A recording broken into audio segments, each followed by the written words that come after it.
첫 번째, 펫 수집을 좋아한다. 하롤드는 펠의 피를 깎아 포획 확률을 높이고 펠 스피어라는 템으로 펠을 잡는 게임입니다. 우리가 잘 아는 포켓몬과 매우 유사한 방식이죠. 같은 종류의 펫이라도 스킬과 스탯이 달라서 내가 원하는 스펙이 나올 때까지 계속해서 포획하기도 합니다. 모험 중에 주운하를 부화시킬 수도 있고요. 포켓몬이나 스톤에이지처럼 S급 펫을 잡으려고 여러 번 같은 펫을 잡았던 추억이 있는 게이머라면 재미를 느끼실 수 있을 겁니다. 두 번째, 농장 시뮬레이션 같은 게임을 좋아한다. 펫 수집 외에도 거점도 만들고 발전시켜야 하는데요. 이런 건물들은 레벨업으로 얻은 기술 포인트를 사용해서 하나씩 개방할 수 있습니다. 건물들을 짓는 데는 자원이 필요하고요. 심지어 펫을 잡을 때 쓰는 펠 스피어도 직접 만들어서 써야 합니다. 나중에는 펫들이 자원 채집에 도움을 주지만 초반에는 내가 자원을 캐야 합니다.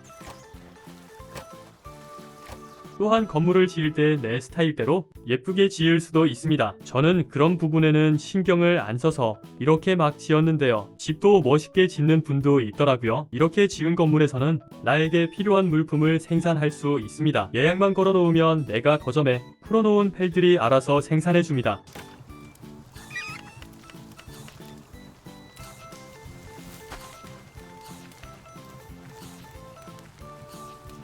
펫들의 생산성을 높이기 위해 회용 침대나 먹이도 만들어줘야 하고요. 이처럼 자원을 모으고 그 자원들로 시스템을 확장해 나가는 게임을 좋아하신다면 추천합니다. 세 번째, 경쟁이 없는 싱글 플레이를 좋아한다. 온라인 게임들을 하다 보면 파티 플레이가 강요되는 게임도 있고 남들보다 뒤처지는 것 때문에 초조해지는 게임도 있는데요. 하롤드는 전혀 그런 걱정을 할 필요가 없습니다. 순전히 자기 만족으로 하는 게임이에요. 싱글이나 멀티나 즐기는 요소에는 전혀 차이가 없고요. 이 넓은 맵을 내가 원하는 템포로 하나씩 탐험해가면 됩니다. 그러다 잡고 싶은 펠이 있으면 잡아서 키우면 되는 거고요. 딱히 스트레스 받을 일도 없습니다. 다만 한 가지 주의하실 점이 있는데요. 싱글 플레이를 하다가 다른 사람의 서버에 들어가면 캐릭을 새로 키우셔야 합니다. 서버마다 캐릭이 별도인 시스템이라고 생각하시면 돼요. 게다가 서버를 연 사람이 게임을 끄면 그 서버도 같이 종료됩니다. 반대로 내가 싱글로 하던 서버를 멀티로 오픈할 수도 있는데요. 이때는 내 컴퓨터 사양에 따라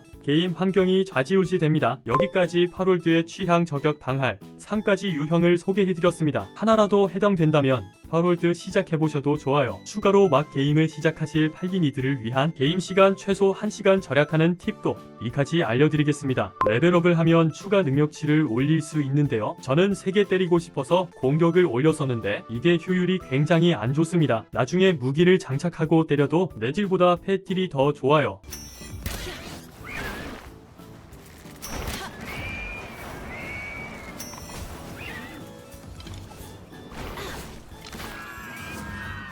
그래서 캐릭터를 움직이는 창고라고 생각하시고 소지 중량을 올리는 게 효율이 가장 좋습니다. 두 번째는 데스 페널티입니다. 난도를 보통으로 하시면 죽을 때마다 그 자리에 모든 아이템을 떨어뜨리는데요. 다시 템을 주우러 가야 해서 이게 은근히 스트레스입니다. 워프 지역에서 멀리 갔는데 실수로 죽으면 템을 주우러 어쩔 수 없이 다시 가야 하는 상황이 나오는 거죠. 게임 옵션에 보면 이 데스 페널티만 따로 조작이 가능해요. 이거만 아무것도 떨어뜨리지 않는 걸로 바꾸시길 추천드립니다. 이 설정은 처음에 시작할 때뿐만 아니라 나중에 바꿀 수도 있습니다. 물론 하드한 걸 좋아하신다면 안 바꾸셔도 됩니다. 여러분의 팔생을 응원합니다. 시청해주셔서 감사합니다.